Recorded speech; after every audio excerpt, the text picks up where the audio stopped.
concentration of asthma flare-ups and hospitalizations. To become a more active participant in your care, visit luma-edu.com. This message is brought to you by Amgen and AstraZeneca.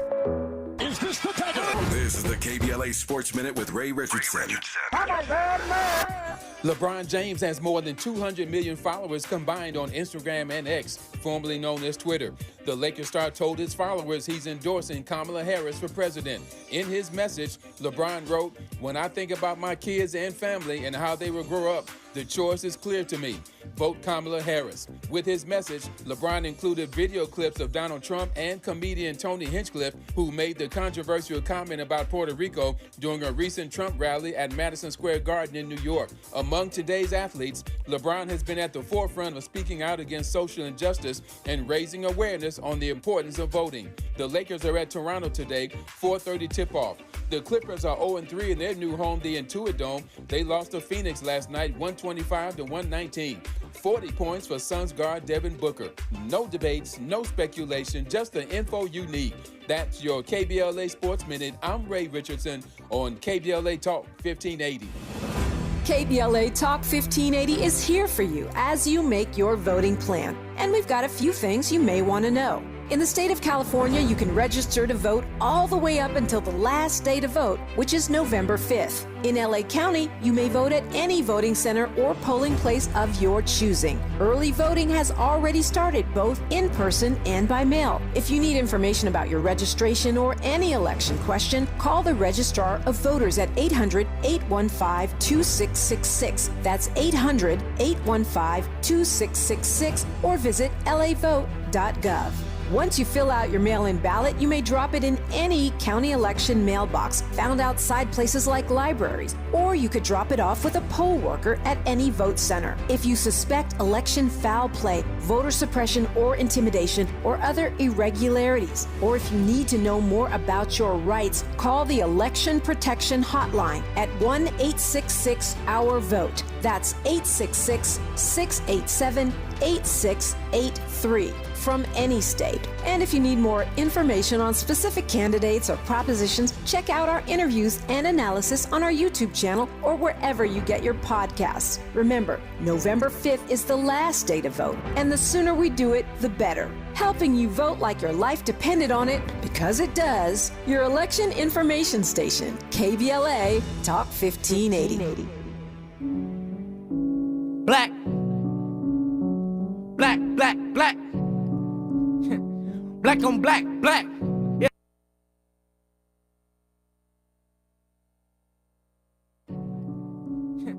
Black on black, black.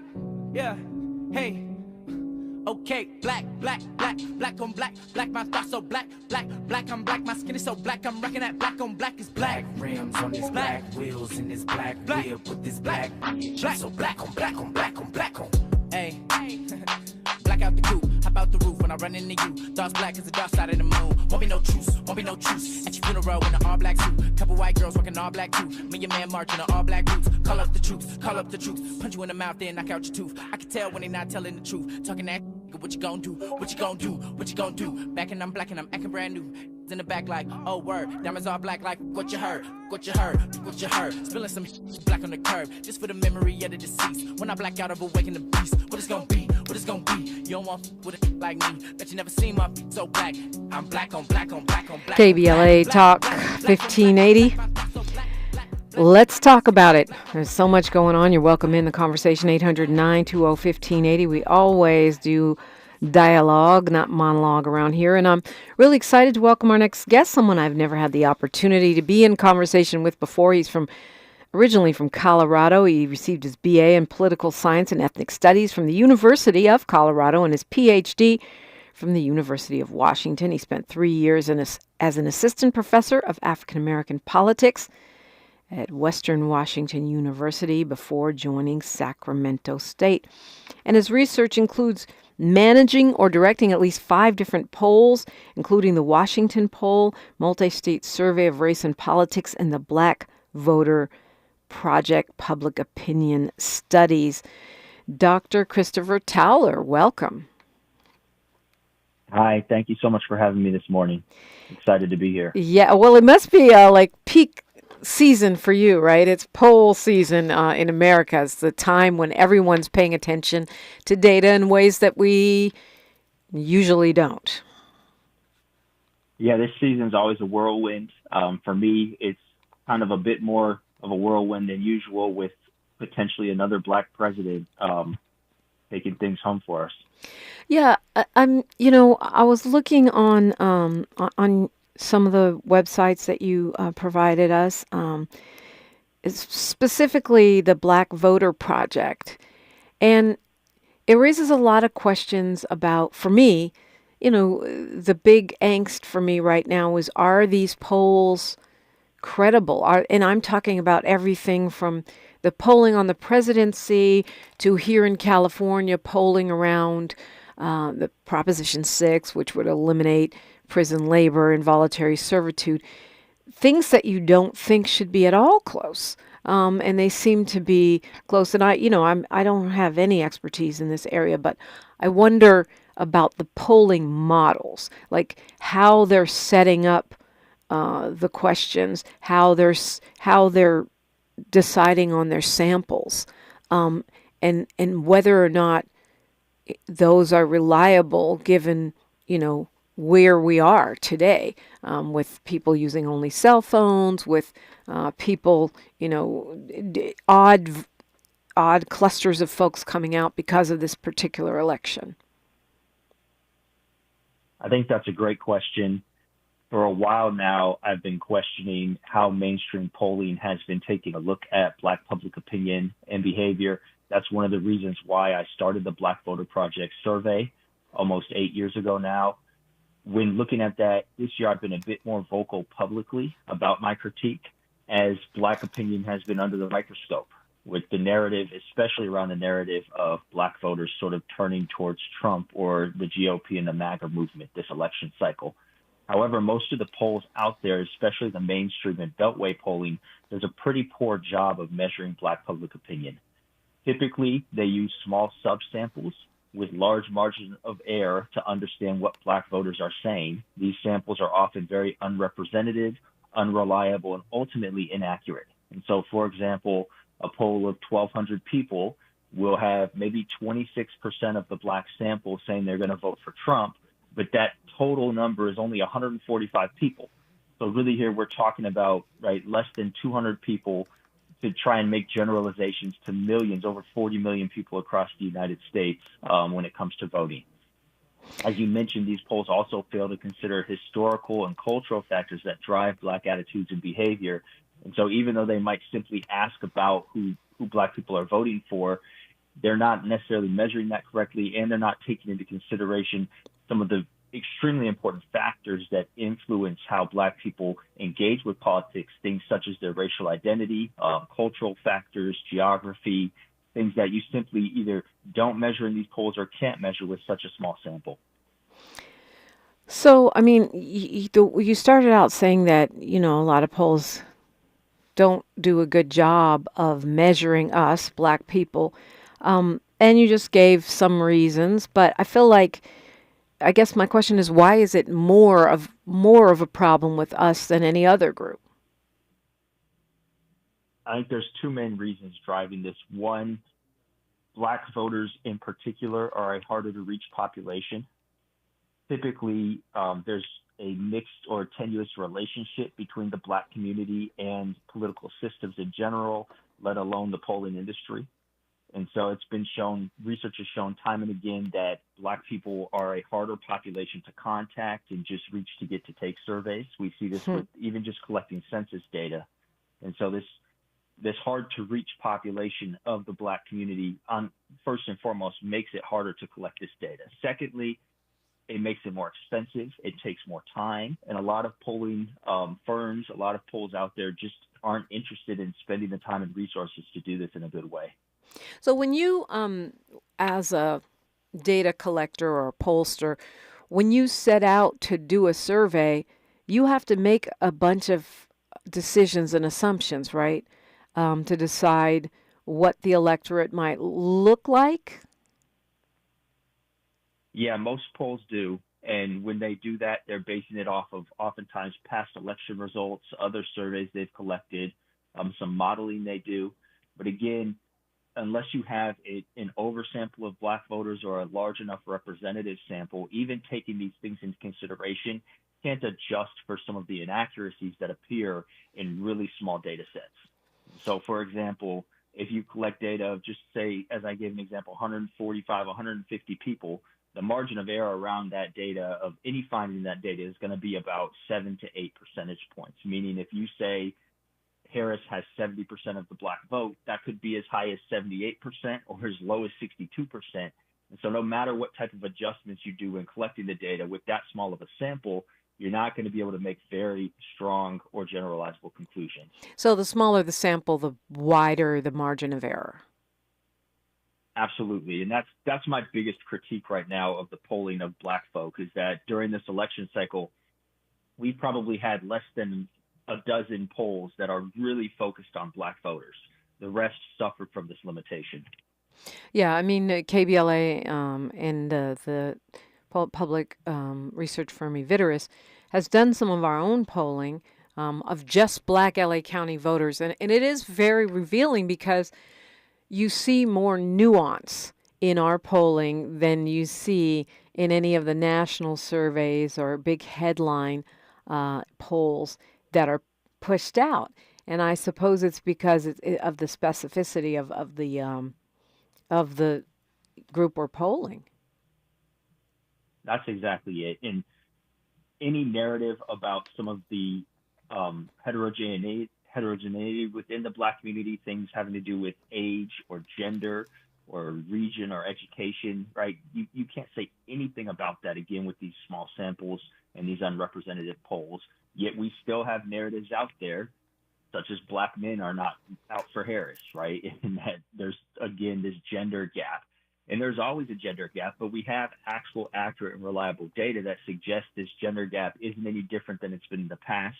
And it might actually be closing as we get closer to election time. So, in other words, a gender gap between black voters, or you mean a gender gap in any voters? Is the gender gap between black men and black women is not different than it has been in the past. Correct. So that would indicate the narrative from these other polls suggests otherwise. So that would probably debunk the argument that misogyny or sexism is playing a role when it comes to how black voters are choosing who to vote for this election season. I think that's absolutely the case. I mean, we're not going to rule out, and I would never rule out sexism and misogyny from playing a role altogether. But without accurate studies and reliable data to look at this stuff, we can't say for sure how much of a factor it is. And we already know that black men in particular are supporting Harris at rates similar to or above what they supported Biden in 2020, and really fit the historical narrative for black male support for a Republican or Democratic candidate outside of the Obama years. And so it's hard to say at this point, again, without really good data and research, whether or not misogyny is playing any more of a factor this election than any time in the past. But I think it's interesting if you're talking about a gender gap that's pretty much remaining steady, then it's more of a referendum on what, Democrats' relationship with black men than any kind of condemnation of the relationship between black men and women. I think so. And other research we've done a lot of focus groups with black voters as well, where we actually get them together in discussion groups and talk to them. And something that comes out clearly is sort of a disillusionment or distrust of the Democratic Party as a whole, in addition to this understanding that the Republicans are not there for them either, right? And so there is sort of this, especially among younger black men, this idea that neither party is really there to support them. But again, in the data that we've collected this election cycle, we've actually seen an increase in support amongst black men once Harris took over the ticket. We saw a 6 percentage point increase in the number of black men that said they were going to vote for Harris compared to Biden. So it's hard to say that, right, there's this massive amount of misogyny coming to play that's causing Black men not to vote for Harris. The data suggests that Black men are actually supporting Harris more than they did Biden. Let me continue this conversation. Dr. Towler, I would love to get your thoughts on the polling. You know, I know your main project is a Black voter project, but you certainly have the expertise in polling. And one of the things I'm hoping is that many of these pollsters are underrepresenting women this particular election cycle. And I'll tell you why, and I'll love to hear your response when we continue on KBLA Talk 1580. A safe place to go loud. A great place for progressive politics. KBLA Talk 1580.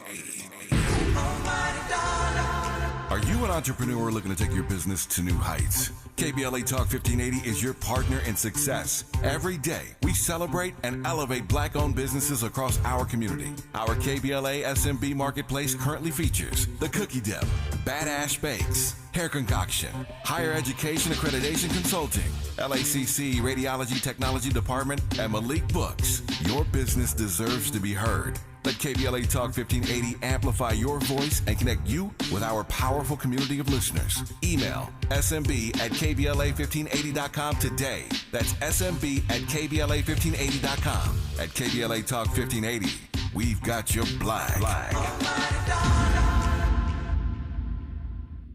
Before running for state senate, Laura Richardson was named one of the most corrupt members of Congress, guilty on 7 counts of ripping off taxpayers and a pattern of deception trying to cover it up. Richardson is too shady for state senate. For your state senator, frontline nurses, classroom teachers, and Planned Parenthood Advocacy Project, support Democrat Michelle Chambers, a champion for abortion rights, higher wages for workers, and more affordable health care. Democrat Michelle Chambers for state senate. Ad paid for by nurses and educators supporting Chambers for Senate 2024, sponsored by labor and nonprofit environmental and health organizations, Ad committee's top funders, SEIU California State Council, not authorized by a candidate or committee controlled by a candidate. Febreze. So my home is also my office, and before I can focus, every room's gotta be clean. That means tidying up, then spraying my Febreze Air Mist. Ooh, that's fresh. Febreze Air Mist scents are all high quality. They fight any weird funk, and they give my air an instant boost of freshness. So not only does my home smell good, I feel good too. After I Febreze, it's time to start my day. Breathe happy, Febreze, la la la la la. Downy Rinse and Refresh. Break up with stinky clothes. Rinse it out. Every now and then I get a little bit tired of the stinks that just will never come out. Oh, Downy in the rinse straight. Every now and then I rinse it out. One wash and it delivers. One wash, it smells so clean. Downy Rinse and Refresh, it's a dream. Downy Rinse and Refresh. Fights odor in just one wash. Guaranteed. Thanks for waking up with Dominique DiPrima on KBLA Talk 1580. And we're talking with Dr. Christopher Towler, Principal Investigator for the Black Voter Project and co-founder of Black Insights Research. Before I get into my question about women, explain what Black Insights Research is. So Black Insights Research is really the research arm of the polling project. It's where we've, my co-founder and I, Dr. Christopher Parker, who is a faculty at UC Santa Barbara, are pushing the polling into the research field with a more consulting arm, trying to help campaigns actually take the information and take the research and use it to benefit their outreach in the way that they understand and poll Black voters. So this is, I'm sure, a pretty tiny fraction of the research firms and the polling that's being done, which is really specifically scientifically saying, you know, how do we get a better take on what Black folks are really doing, saying, voting, and interested in, right? Yeah, there's really not too many firms doing this, and there's very few Black-owned firms doing this. You mentioned your partner, Vitterus, as one of the other ones earlier in the conversation, and so we're really trying to add to this conversation with not only our polling expertise, but our academic background, and bring theory and history to bear on what is often sort of a devoid conversation when it comes to Black politics in the contemporary sense. When you say, the things we talked about earlier, your Black Voter Project, and you talk about the ways that Black voters are misunderstood by these mainstream polls that really have tiny samples of us or really don't have the specificity. Why is it important for us to get that more accurate research? I think it's really important because it allows for the Black community to have a larger and more powerful voice. Mm. The more that we understand exactly what Black people are saying and where this message is coming from and who are the most vocal and whose voice needs to be elevated, the better we can then push the Black vote into the electorate to continue to significantly influence politics and hopefully eventually, as a result, get policy returns that benefit the Black community and again, sort of push progress forward.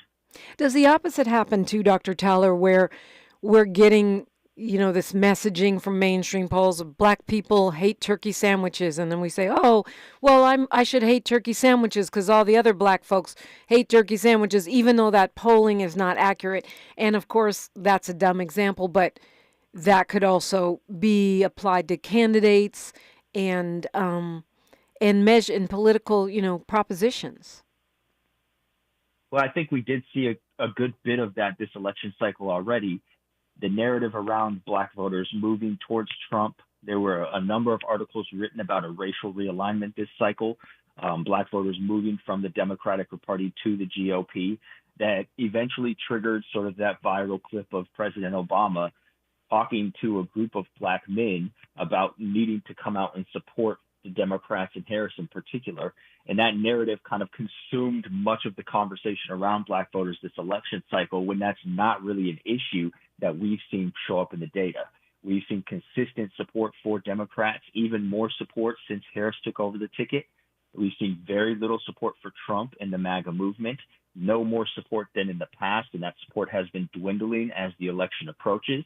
And furthermore, we haven't seen, again, any deviation when it comes to Black men's support. Black men support the Democratic Party and are voting for Harris at rates second only to Black women, right? They're voting at rates for Harris higher than Latino men, higher than white men, and higher than both Latino men and white women. Yeah. So we've seen that narrative consume politics this cycle in a way that has put other things on the back burner, things that might be more important and more salient to Black voters. So does that mean that President Obama failed to look at the data before he chastised Black men? I think he looked at the data, but he was probably looking at the wrong data and basing a lot of his assumptions in that conversation on the mainstream media narrative. Yeah. And that's not to say that's not a conversation that doesn't need to be had, but that time and that moment really was talking to a community that, for the most part, was already there, already supporting Harris and the Democrats. So my question about women is that we've seen record voter registration. According to the data that I'm reading in the mainstream media, we're seeing record voter registration among women, not just Black women, women overall, right? So the question is, could it be possible that some of these national polls are underweighting the influence of women in this election? I'm hoping against hope that that's true, because when I see how close these polls are, I say they got to be undercounting women here. I think that's an absolute possibility. As we've seen, Target Smart registration data going back to July suggested that there was 150+% increase in the number of Black women registering to vote once Harris became the nominee. And again, a tremendous increase amongst women in general. And so I think there's an absolute possibility that there's going to be far more women as part of this electorate than we might expect. And even early vote numbers, that when we're looking at the numbers around early voters, those are disproportionately women at this point. And a lot of the polls coming out in the last couple of days that have a good number of people that already voted are disproportionately women as well, and tending to push towards Harris more than Trump in the past, where we're actually seeing closer to a 51 Black split, a 51-49 split amongst white women, where Trump's margins amongst women that have already voted are smaller than in the past, even amongst sort of this working class white woman part of the electorate. Jamal Hakeem is asking me, what purpose does this topic serve at this particular time? Well, I think it serves a really important purpose. Number one, that polling is not an exact science, and I don't think we should be influenced by it, i.e., oh, well, I'm not going to vote because she's going to win anyway, or he's going to win anyway. I think it's important because of this sort of dumb demonization or blaming of black men that's coming out of these less accurate polls, which Dr. Towler just outlined in terms of Obama lecturing black men. I think it's important because it's necessary for us to begin to understand what polls really are and what purpose they're meant to serve, and a time when they're really influencing us. And I'll give you an example here in Los Angeles County.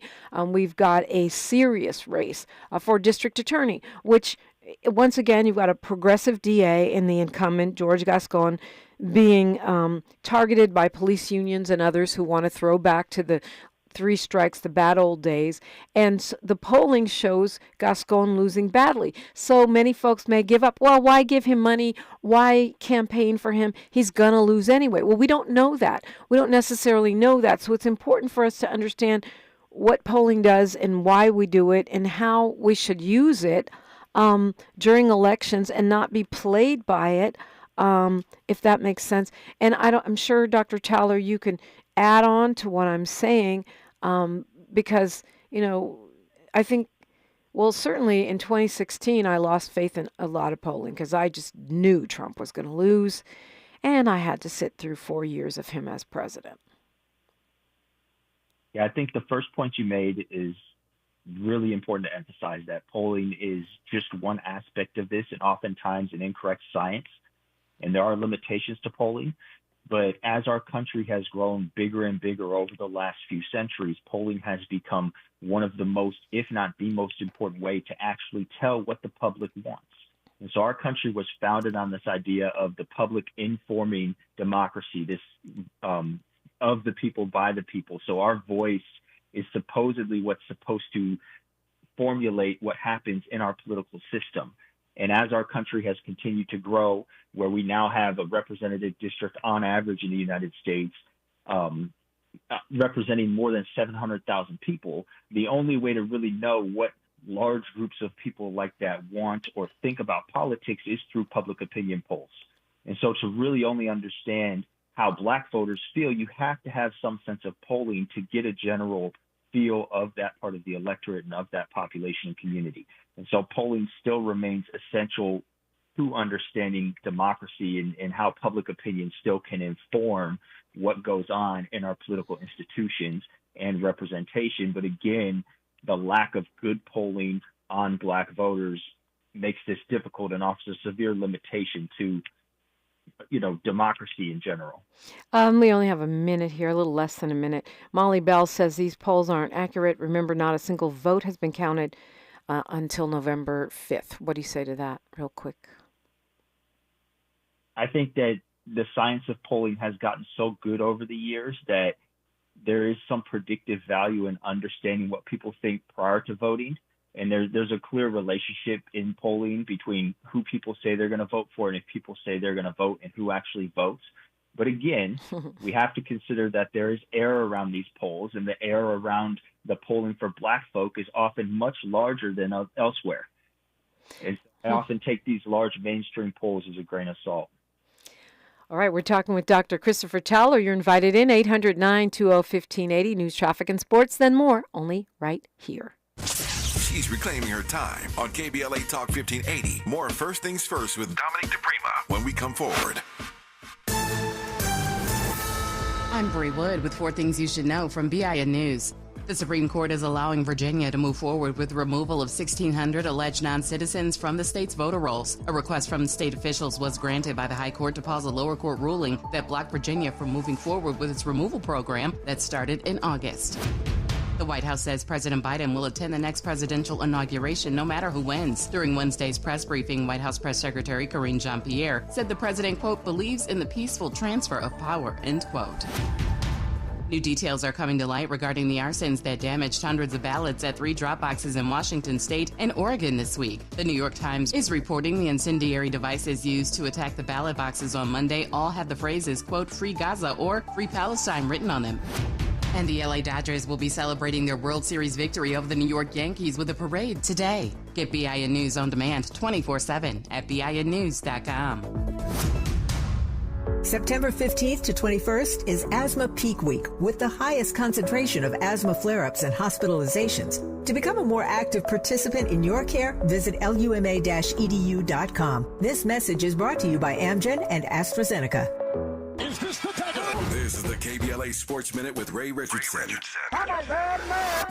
LeBron James has more than 200 million followers combined on Instagram and X, formerly known as Twitter.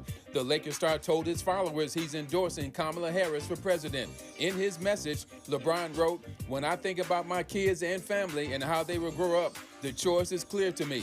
Vote Kamala Harris." With his message, LeBron included video clips of Donald Trump and comedian Tony Hinchcliffe, who made the controversial comment about Puerto Rico during a recent Trump rally at Madison Square Garden in New York. Among today's athletes, LeBron has been at the forefront of speaking out against social injustice and raising awareness on the importance of voting. The Lakers are at Toronto today, 4:30 tip-off. The Clippers are 0-3 in their new home, the Intuit Dome. They lost to Phoenix last night, 125-119. 40 points for Suns guard Devin Booker. No debates, no speculation, just the info you need. That's your KBLA Sports Minute. I'm Ray Richardson on KBLA Talk 1580.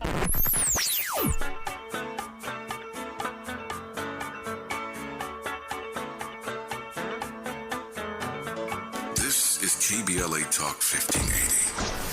Talk radio that's music to your ears.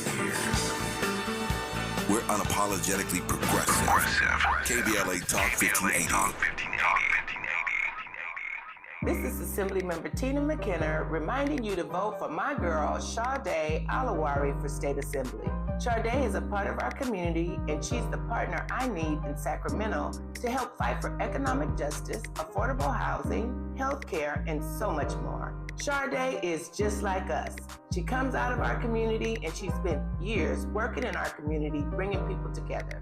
That's why she's endorsed by Los Angeles Mayor Karen Bass, Supervisor Holly Mitchell, teachers, firefighters, and Planned Parenthood advocates. This is Tina McKenna, and I need you to make a plan to vote and to vote by Tuesday, November the 5th, for Sade Alawari for State Assembly. Ad paid for by Opportunity PAC, a coalition of teachers, nurses, faculty members, school employees, and public and private labor, healthcare, and environmental organizations. Ad committee's top funders, California Teachers Association, not authorized by a candidate or committee controlled by a candidate. If you have asthma, you know that there are certain things that can set off your asthma symptoms. These things are called triggers, and patients with severe asthma have an average of 8 triggers. It could be pollen, dust, pollution, colds, viruses, smoke, or stress. If you know your symptoms, you have already taken the first step to managing your asthma. The next step is to write your triggers down in a notebook or journal and record your symptoms when you come across those triggers. This will give your healthcare provider valuable information about what you can do to help manage your triggers. By understanding your triggers and writing them down, you are on your way to taking back control of your lung health. Visit luma-edu.com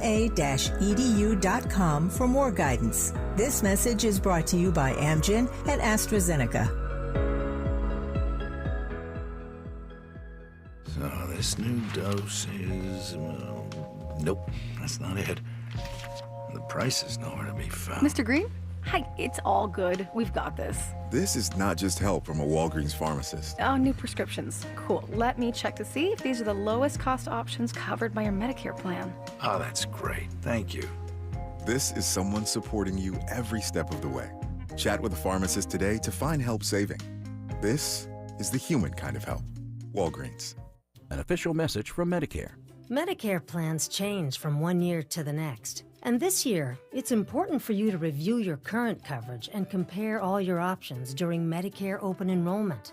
Compare health plans, drug coverage, and costs. See if you can save some money, and don't forget to make sure your drugs are covered. Open enrollment ends December 7th. Visit Medicare.gov or call 1-800-MEDICARE. Paid for by the U.S. Department of Health and Human Services. This is KBLA Talk 1580, where everybody is somebody and nobody is a stranger. You belong here. You do belong here. I'm glad you are here. We're talking with Dr. Christopher Towler. He is the principal investigator for the Black Voter Project and co-founder of Black Insights Research, and also a professor. Dr. Towler, I think one of the things that we hear a lot is no one ever calls me for polls. I've never, ever been asked any of these questions. Is that a legit, critique in your opinion? I honestly don't think that's legit critique. I understand the sentiment there. Most of the polls, especially polls of Black voters, come from panels that are collected over years that are very intentionally crafted to try and have as much representation, accurate representation of the Black community as possible. Many firms don't draw from these polls or don't use these polls as much as they could because they understand that it takes time and money and energy to do so. But there are ways to get in touch with agencies. You can look online and sign up for these panels if you are interested in taking polls. But again, this sort of speaks to one of the limitations of polls is that most of the people who go look for these things and sign up and are interested in taking polls are going to be high propensity likely voters. But it's not going to be representative of the electorate unless these panels are really targeting the Black community in very specific ways. And so that just speaks to another issue here with polling the Black community and making sure that you are getting as representative a sample as possible. But again, these panels are hard to form. Not everybody gets put into them. And if you are interested in getting put into one, you can reach out to these agencies and try and become part of a panel that takes polls, but it's going to be a very small portion of the entire Black community that's being talked to when it comes to polling season. And Jamal also wants to know who supports your think tank. He's very suspicious this morning. Right now, my work is supported entirely through public funding, and the Black Voter Project has been sourced by research money from public universities such as the California State University system. It's been internal funding from Sacramento State University, and all of the funding has been absolutely nonpartisan and directed towards me to collect academic, nonpartisan data that really has no thrust here in influencing politics one way or the other, but just to collect as good as possible, accurate, representative data of the Black community. Should we be trusting exit polls? Once the election starts, once the actual election day starts in earnest, we start hearing exit polls, and we start hearing a race is called. I always wonder about that. Are we hearing, when we hear results from New York, is it influencing those of us who are still voting in LA, for example? Yeah, that could be taking place. I think most of the time, though, the exit polls are far more sort of reasonable than the post or pre-election polls, simply because they are talking to people who have already recorded their votes, have already a record of voting, and so you're getting a more accurate sample of what the vote count is there compared to pre-election polls. However, there are definitely limitations with exit polls as well, and we know depending on the source of the exit poll, you could get a different variation in what the election results are, down to the percentage point of who voted for who. And similar limitations exist with exit polls as do with the pre-election polls and general polls of the Black community, where oftentimes exit polls have a limited number of Black folk that they talk to and that they poll after the election or after they voted. And so even when looking at things such as census data when it comes to Black voters, you always have to just be careful and take a look at, one, how many people were talked to, what the error around that is, and how that compares to other polls and other data that's out there trying to measure the same outcome. Yes, yes, Polly, this is Dr. Christopher Towler. So many questions here. Do pollsters like yourself, do you guys factor in liars? Because a lot of people, I think especially when it comes to Trump, they're going to lie. They're going to say they didn't vote for him when they really did.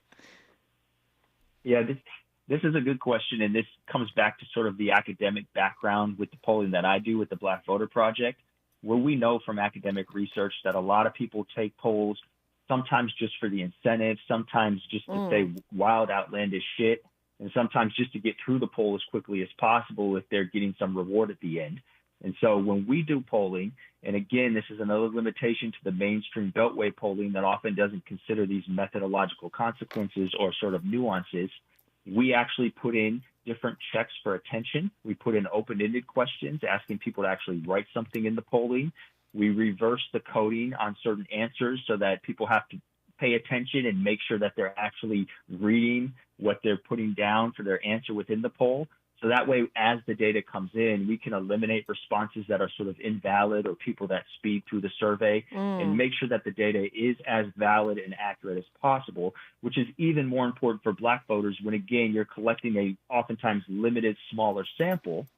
And so if you have that invalid or inaccurate data as part of this larger data product as well, that adds even more limitations. So there's absolutely things within the polling industry that can be done and should be done to make sure that the data is collected as best as possible. So you already said when we're looking at polls and assessing what to make of them, we should look at the sample size. How many voters did they actually talk to? What else should we be considering? Because I know there's some things that call themselves polls that are just straight corporate propaganda mechanisms, and I don't know that we always know the difference. With the mainstream polling, I think you want to look at who the funding source for the poll is, if it's a nonpartisan funding source or if it's coming from a partisan pollster, or if there's some alternative motive for collecting the data, as you said, if there's some commercial motive behind it, if it's for an industrial reason or trying to promote some product. I think when it comes to polling Black people in particular, you also have to look at the questions that are asked and the data that was collected. And if it was designed to measure general overall attitudes, what often ends up just being white attitudes, or if there is some specific strategic way that the pollsters are trying to measure Black public opinion.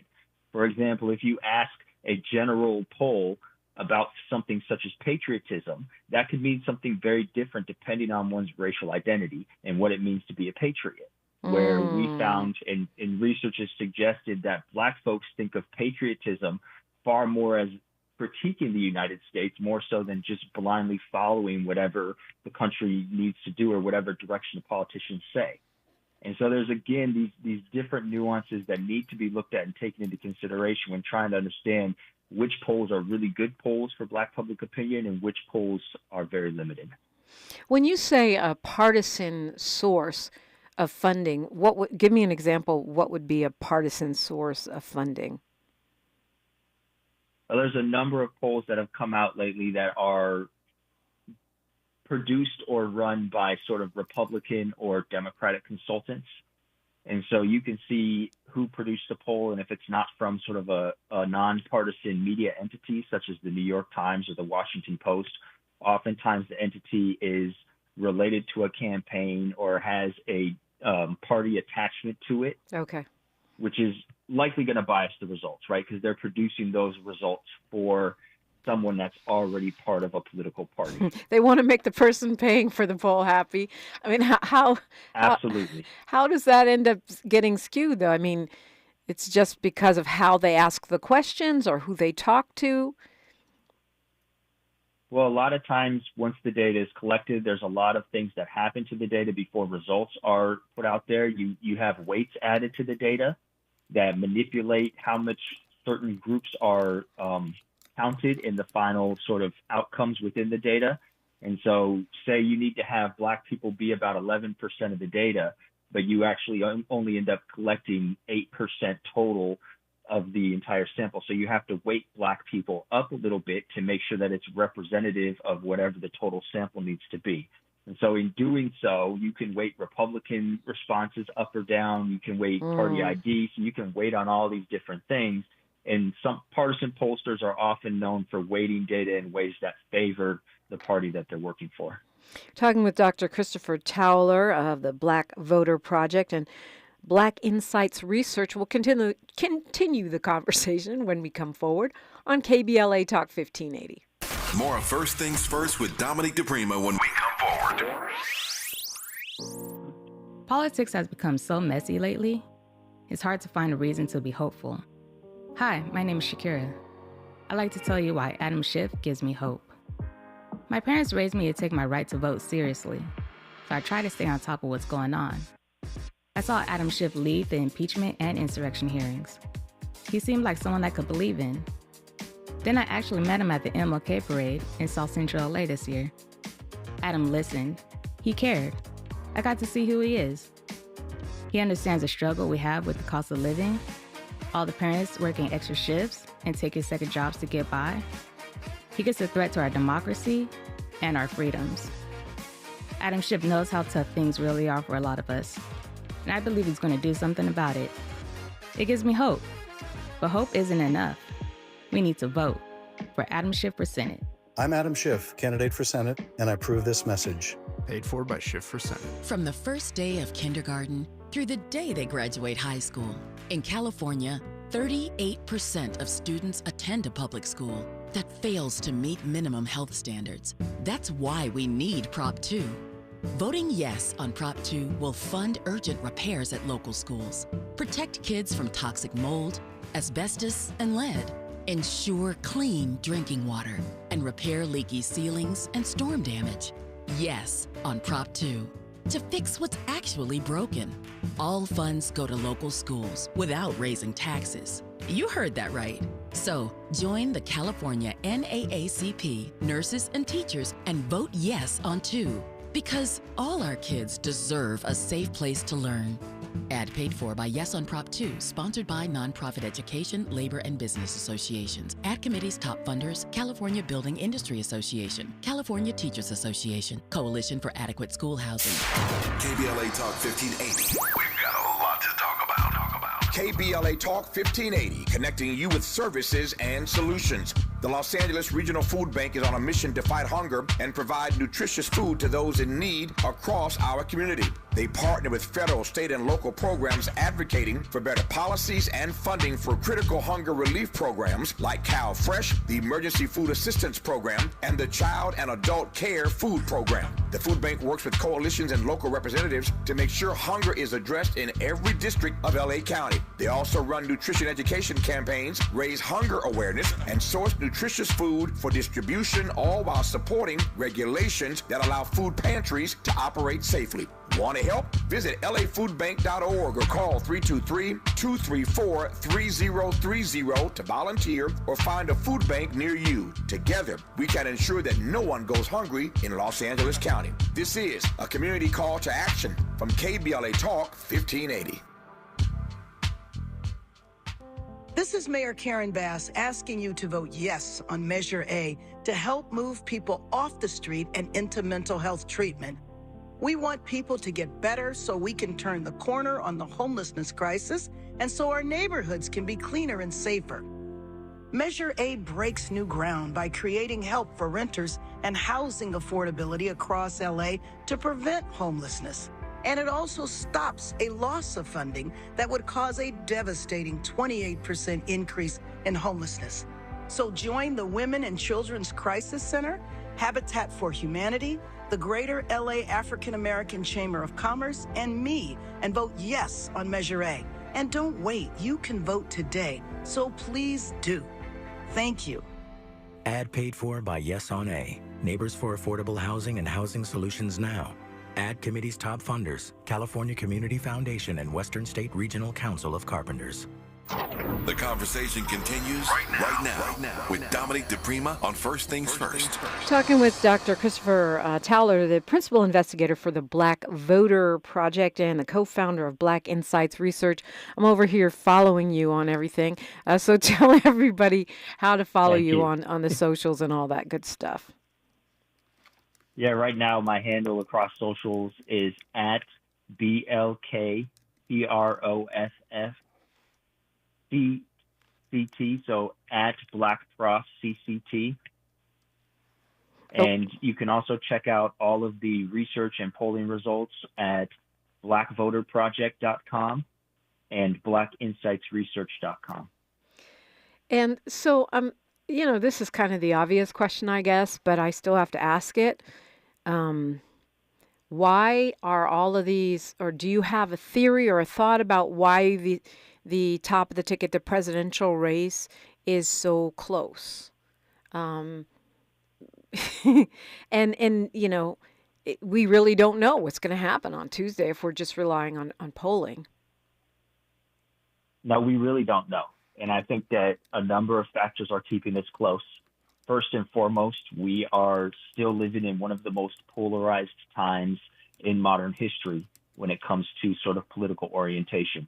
And the polarization is very stark among racial and ethnic lines as well, where we've seen white support for Trump become something that has dictated sort of political outcomes for the last few election cycles.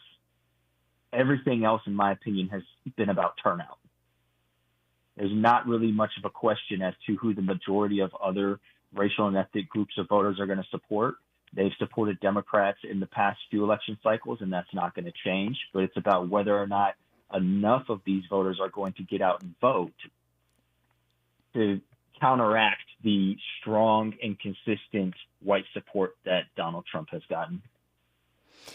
What's is there anything sort of unusual or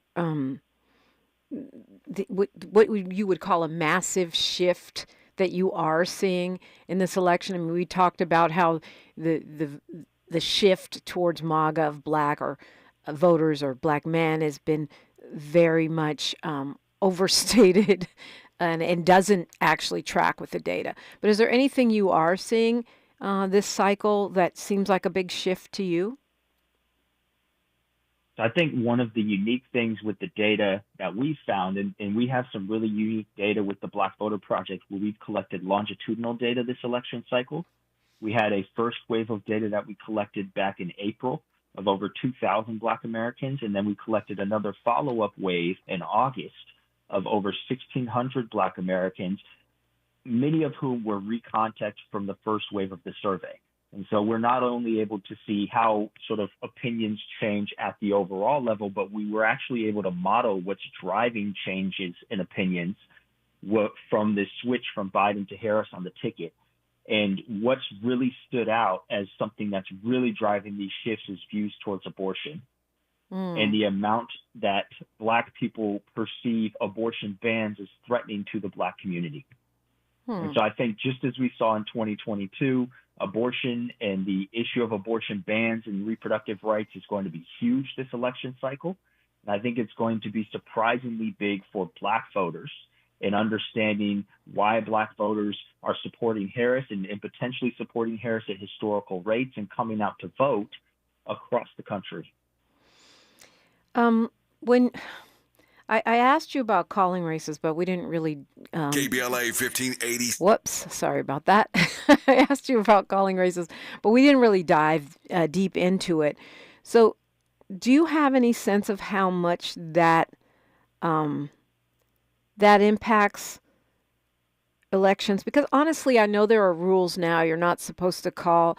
they're not supposed to call races before the polls have closed in California, for example, Right. and that kind of thing.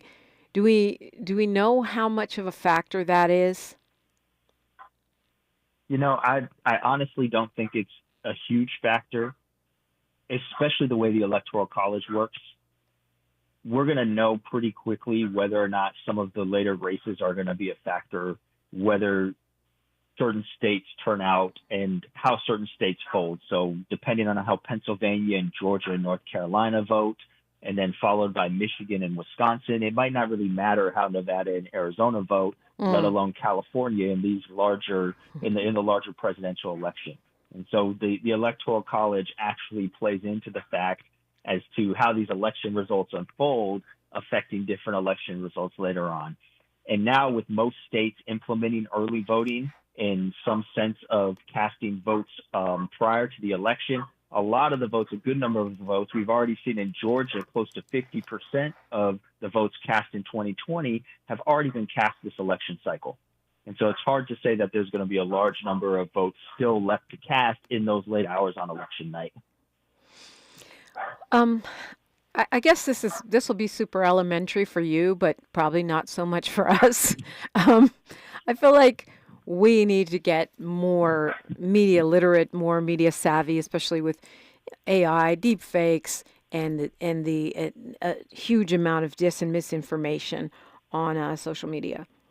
What is the red flag thing that you say, oh, this is obviously a BS poll? Like something that you would look at even just, in a quick glance and say, disqualified, this is not reliable, if that makes sense. I think, when we're looking specifically at Black voters, clearly the sample size is the first thing I look for. Okay, so the smaller, the less legit to you. Correct. There was a poll of Pennsylvania that came out yesterday where it had, I think, Trump winning by 2 points. The Black sample was 51 respondents, and 23% of those 51 respondents said they were voting for Trump.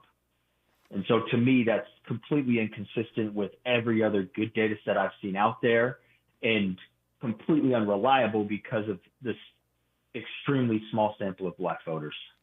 What would you consider like a decent sample size? Ideally, in order to have a sample that you can generalize to hundreds of thousands, if not millions of people, statistically, you want to have at least 1,200 people in your sample. Okay. When we look at mainstream or Beltway polling, that doesn't happen very much. So I'm really looking for anything over the 400 to 500 mark to even take it into serious consideration when trying to understand how Black public opinion might fit into the larger poll. Okay, and they don't have rules like, okay, you only talk to, enough people to fill up a small size bar. You can't, extrapolate this to all all Black humans. I mean, they can. Good pollsters will. Good pollsters will not even present results if there's less than 100 people in the sample. But that's not what we've seen. We've seen polling really emphasize this election cycle, and so there's a lot of bad pollsters out there that are presenting results that shouldn't even make it out to the public. Wow. Okay, so definitely taking it with a grain of salt. But the question was, they don't have rules or guidelines. This ain't a poll. You just have to figure it out yourself. Oh, that's sponsored by, people against Black people or whatever. And you got to at least just pay attention to the sample size, who's paying for the doggone thing, and follow the money. Yeah, and we would hope that our media personalities and the media out there actually has some standards when presenting this information. But we've seen that sometimes the quest for a story or to build a narrative takes over, and they will rely upon what is really poor, inconsistent data if it means that they're going to get some sort of narrative or story that's going to catch on and gain attention. And so there is an unfortunate reality here that this idea of needing to get a story oftentimes drives what's publicized more so than, any type of standards. Yeah, I think that's absolutely true. And also, I hate to admit it, but a lot of us just don't know. We're just dumb, or uneducated, I should say. Dr. Christopher Towler, thank you so much for joining us today. It's a great conversation. Thank you for having me. And of course, thank you for the work that you're doing. It's so much needed. The best of Tavis Smiley is up next. He's got some great highlights from the week that was. And I guess I'll see you guys at the Dodger Parade.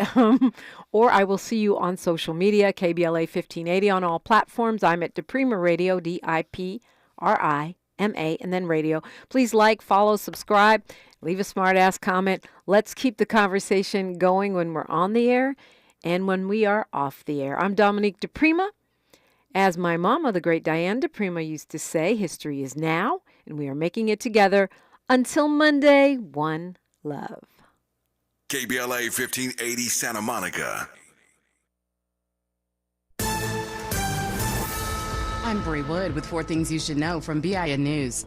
The Supreme Court is allowing Virginia to move forward with removal of 1,600 alleged non-citizens from the state's voter rolls. A request from state officials was granted by the High Court to pause a lower court ruling that blocked Virginia from moving forward with its removal program that started in August. The White House says President Biden will attend the next presidential inauguration no matter who wins. During Wednesday's press briefing, White House Press Secretary Karine Jean-Pierre said the president, quote, believes in the peaceful transfer of power, end quote. New details are coming to light regarding the arsons that damaged hundreds of ballots at 3 drop boxes in Washington State and Oregon this week. The New York Times is reporting the incendiary devices used to attack the ballot boxes on Monday all had the phrases, quote, Free Gaza or Free Palestine written on them. And the LA Dodgers will be celebrating their World Series victory over the New York Yankees